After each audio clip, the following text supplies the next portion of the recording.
Hey guys, today I took a day off from work. I've been so busy lately with school and a lot of other things. I thought I need some extra time for school and the Volvos, of course. These big ass tires came in the mail. These for the front, 225 40 18. This thing is huge. These are 255 35s 18s for the back. So I think and I hope these will be grippy enough for the 2J with 600 horsepower. And a funny thing I haven't mentioned yet, the first diff broke on the 2JZ Volvo. I was kinda expecting it, open diff, 350 horsepower at this moment, it's going up guys. But there is a hole in my differential, so I'm really interested in how it looks. It still drives, barely. So this fluff ball is going with me to the workshop back in the 2J, which hopefully will make it.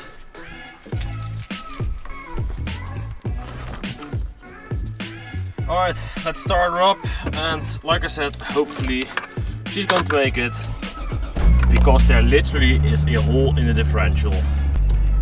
Oh, I can already hear it. Oh. Let's take the drifter inside the workshop and then I'm going to explain everything to you guys. Hopefully the hood exit won't scare him. Nope.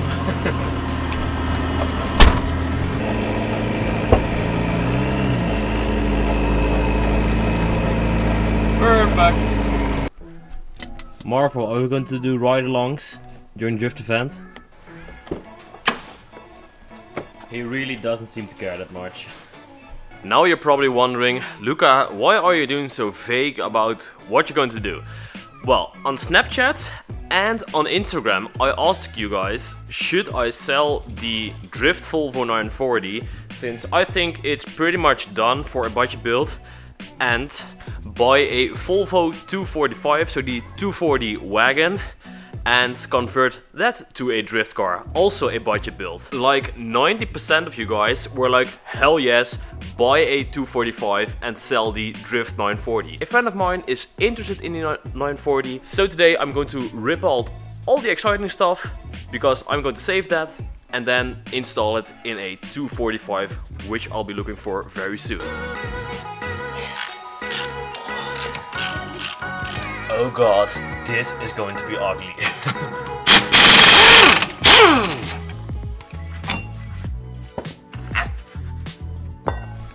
No, let's make this thing ugly again. This is absolutely horrible. Where's my fitment? What the hell? There's like 5 centimeters here, which needs to be filled. As you can see, the fitment here is pretty tight.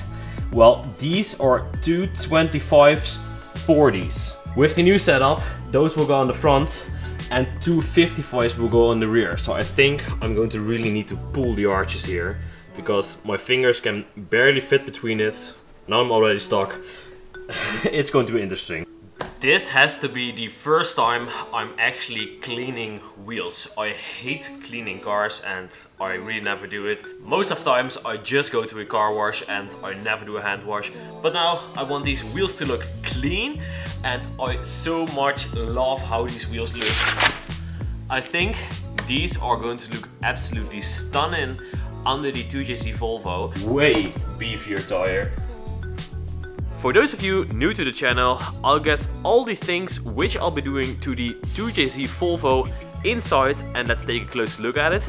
But first, let me also tell you about another project. Most of you already know it.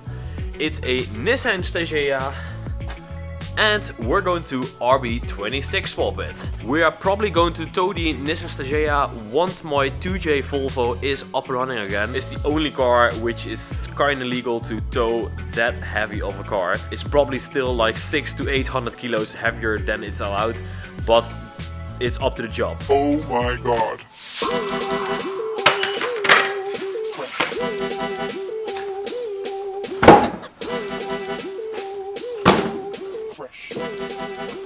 These are most of the things I'll be installing within a few weeks. The tires will be installed upcoming weekends with the wheels, and when I'm doing that, I'll be installing 355mm brake discs, Volvo XC90 brake calipers with some EBC Yellowstuf pads. In the rear, also new brake discs, also EBC Yellowstuf brake pads. Once that's all sorted and the Nissan Stagea project, the next exciting thing is coming.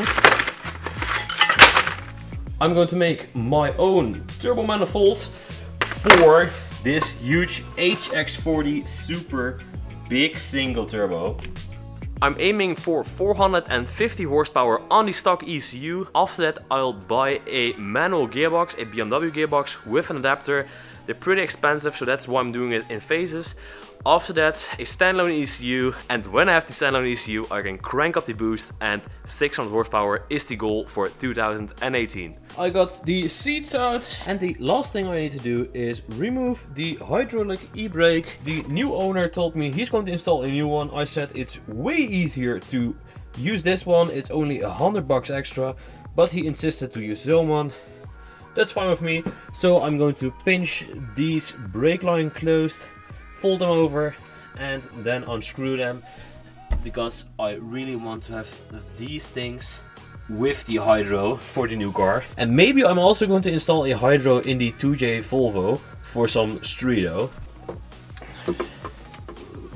That's one. I got the 940 in anyway. So let's take a look at what a 2J does to an open differential. As you can see, there is a hole right here, and differentials don't normally have holes in them. Next video I'm going to take the housing off, and I'm really interested in what exactly is ruined, because the car is still driving. It's 100% locked, but it's still driving.